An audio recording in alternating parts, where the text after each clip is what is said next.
जी। Sir 9वां दीक्षांत समारोह है आज। इस तरीके से क्या पहले तो नमस्कार आप सबको। और जो कन्वोकेशन हम लोगों का है जो तो 23 नवंबर को अरेंज किया गया है और सुबह 10 से लेके 2 बजे तक का टाइम है, 4 घंटे का। इसमें हमें 321 बच्चों को डिग्री देनी है। उसमें हमारे बीटेक स्टूडेंट्स भी हैं, डिप्लोमा स्टूडेंट्स भी हैं, एमबीए वाले भी हैं, पीएचडी वाले भी हैं और कुछ एमटेक वाले भी हैं। इन लोगों को ऑफ़िशियली हम डिक्लेयर करते हैं कि वो डिग्री ले रहे हैं और वो जॉब के लिए जा सकते हैं और आगे से वो हमारे एलुमनाई होंगे। और उनके साथ-साथ उनके पेरेंट्स को भी कांग्रेचुलेट किया जाता है। इसमें हम लोगों का साथ में ये प्रोविज़न होता है कि इंस्टीट्यूट के बारे में बताएँ।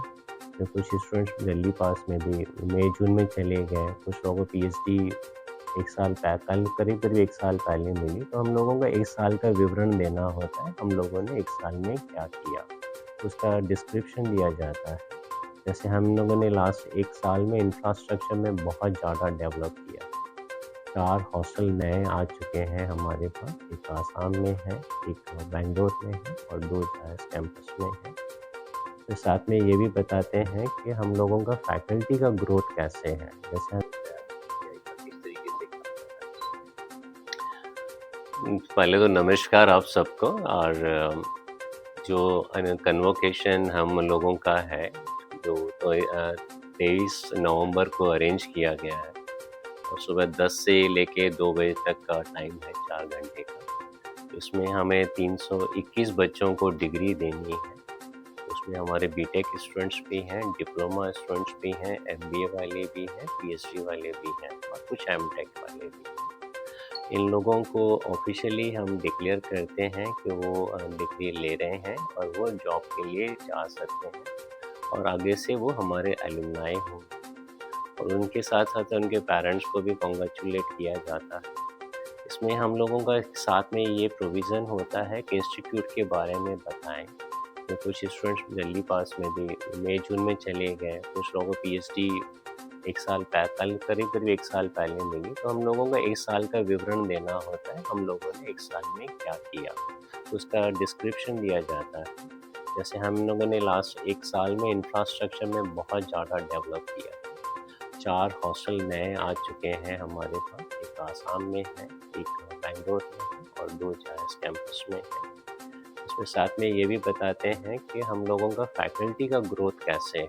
जैसे हमने 10 नए फैकल्टी रिक्रूट किए हैं, 8 फैकल्टी ज्वाइन किए और उसमें से देखा जाए ओवरऑल तो 6 to 7% फैकल्टी ने टॉप इंटरनेशनल रैंकिंग ली है, जो इंटरनेशनली रिनाउंड है, टॉप 2% में आते हैं। उन लोगों ने बहुत अच्छे पब्लिकेशंस भी किए हैं। अगर हम देखा जाए तो 500 से पब्लिकेशन ज़्यादा। कुछ लोगों ने पेटेंट फाइल किए हैं।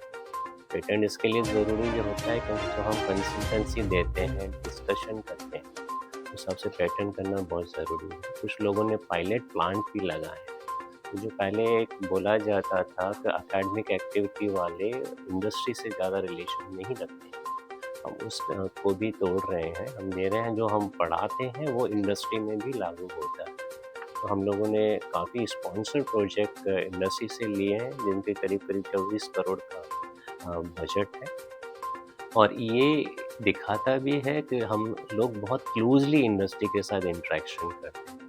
उसके साथ में ये भी दिख जाता है कि जो यहाँ का जॉब प्लेसमेंट है सिग्निफिकेंटली इम्प्रूव हुआ है। और इवन हम लोगों का स्कीम बना रहे हैं कि पीएचडी स्टूडेंट्स को एक तो असिस्टेंट प्रोफेसर या फैकल्टी पोजीशन मिलती है जगह-जगह, और उससे ज़्यादा आगे जाके इनोवेशन साइड कैसे जाएँ और उनके साथ उनको बताएँ कि कैसे बड़ी-बड़ी कंपनियाँ बनाई जा सकती हैं। तो इनोवेशन में भी हम बहुत ज़्यादा वेटेज दे रहे हैं। कुछ स्कीम्स भी हम कल डिस्क्राइब करेंगे उसके बारे में। उसके अलावा ये होता है कि स्पोर्ट्स में अगर स्टूडेंट्स ने अच्छा किया, तो हम ये नहीं चाहते हैं कि ओनली स्टडी में अच्छा करें, ओवरऑल हेल्दी रहें, स्पोर्ट्स में भी आगे जाएँ। तो स्पोर्ट्स में जो नए-नए ग्राउंड बने हैं हमारे यहाँ पे, स्पोर्ट्स में सपोर्ट दिया जा रहा है और जिन-जिन स्टूडेंट्स ने रैली में प्राइज़ दिए हैं, गोल्ड मेडल लिया है, विनर रहे हैं, उन लोगों का भी डिस्क्रिप्शन आता है। कुछ लोग हम कुछ स्टूडेंट्स को हम गोल्ड मेडल देते हैं। एक डायरेक्टर गोल्ड मेडल होता है, प्रेसिडेंट गोल्ड मेडल होता है, और वो आसाम के लिए अलग होता है, जायज़ कैंपस के लिए अलग होता है, तो वो भी दिया जाएगा और उसके साथ सम्मान भी दिया जाता है उन सबका। और इसके अलावा भी देखा जाए तो हमारे यहाँ बहुत सारी रिसर्च लैब नहीं बन रही हैं, क्योंकि अगर हमें ग्रो करना है कंटिन्यूअसली तो हमें रिसर्च में बहुत आगे जाना ही पड़ेगा इंडियन इंस्टीट्यूट वाइज। तो वो भी हम कर रहे हैं।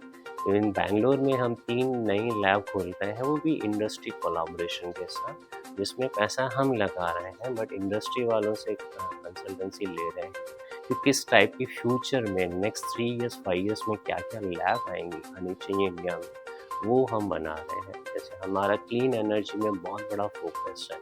अगर हम जैसे पेट्रोलियम इंजीनियरिंग के नाम पे लोगों को लगता था कि पेट्रोलियम बंद हो जाएगा, तो काफ़ी CO2 देता है, यहाँ काफ़ी कार्बन प्रॉब्लम करता है, उसमें भी हम रिसर्च करने की बता रहे हैं, नया लैब खोलने की कोशिश कर रहे हैं, इसमें कार्बन कैप्चर इफेक्टली कैसे होगा। इसके साथ साथ में हम बहुत ज़्यादा नॉलेज देते हैं, ट्रेनिंग देते हैं। इस बार भी हम काफ़ी लोगों को ट्रेनिंग भी दिया है, नॉलेज शेयर किया है। तो उस हिसाब से देखा जाए तो हमारा RGIPT कंटिन्यूसली ग्रो कर रहा है।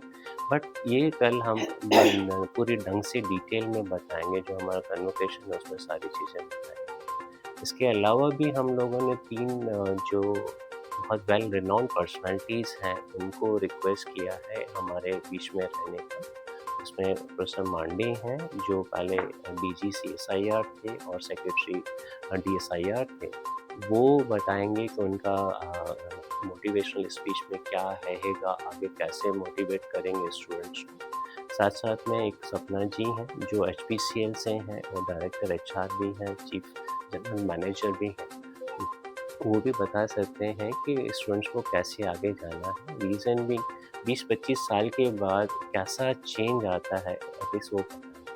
हमारे प्रेसिडेंट जो ICT के वाइस चांसलर हैं, कल वो भी रहेंगे, कन्वोकेशन में वो भी रहेंगे, तो वो भी बता सकते हैं, बताएंगे कि आगे कैसे जाना है। क्योंकि हम लोग तो एक डिग्री दे रहे हैं, पर साथ साथ में फ्यूचर डायरेक्शन देना भी हमारे लिए बहुत इम्पोर्टेंट है। इसलिए इन जो वेल नोन पर्सनैलिटीज़ हैं उनको इनवाइट किया है ताकि वो आगे मोटिवेट करें और स्टूडेंट को।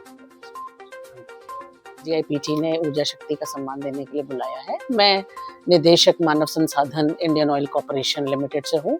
मैं मानव संसाधन के क्षेत्र में पिछले 30 वर्षों से कार्य कर रही हूँ और इससे काफ़ी गहराई से जुड़ी हुई हूँ। और मेरा ये मानना है कि किसी भी बिजनेस में मानव संसाधन का एक बहुत बड़ा और बहुत अहम रोल रहता है, क्योंकि ये जो भी कंपनी में जो भी अच्छा हो रहा है या किसी भी बिजनेस में कुछ भी अच्छा हो रहा है तो वो इवेंचुअली उसका मानव संसाधन ही है जो कर रहा है। तो इसीलिए जितना हम उस पे फोकस करेंगे, जितना हम उनके लिए अच्छे से काम करेंगे, उतना ही हम उनके लिए, अपनी कंपनी के लिए एक तरह से अच्छा कर पा रहे हैं। और अगर आप मेरा करियर देखिए तो मैंने शुरुआत एक फील्ड लोकेशन से की थी, मथुरा रिफाइनरी में, जहाँ पे मैं 1 दशक से ज़्यादा थी वहाँ पे। तो वहाँ पे इंडस्ट्रियल एनवायरनमेंट में एक महिला का उसमें हम लोग यूनियन के साथ भी काम करते थे, उसमें हम लोकल विलेजर्स के साथ भी काम करते थे, हम वहाँ पे लोकल कम्युनिटी के साथ भी काम करते थे। और मैं वहाँ पे मथुरा रिफाइनरी की प्रथम महिला अफसर थी जो वहाँ पे इस क्षेत्र में 10 साल से ज़्यादा जिसने काम किया। और वहाँ का जो फाउंडेशन है उसने मुझे इतना सशक्त बनाया, जिसमें मैं आज की डेट में इंडियन ऑयल के बोर्ड पर पहली मानव संसाधन की निदेशक हूँ। सो ये मेरी जर्नी रही है, जिसको ये हरीश जी ने रिकॉग्नाइज किया है और इस सम्मान से हमको आज नवाजा जा रहा है।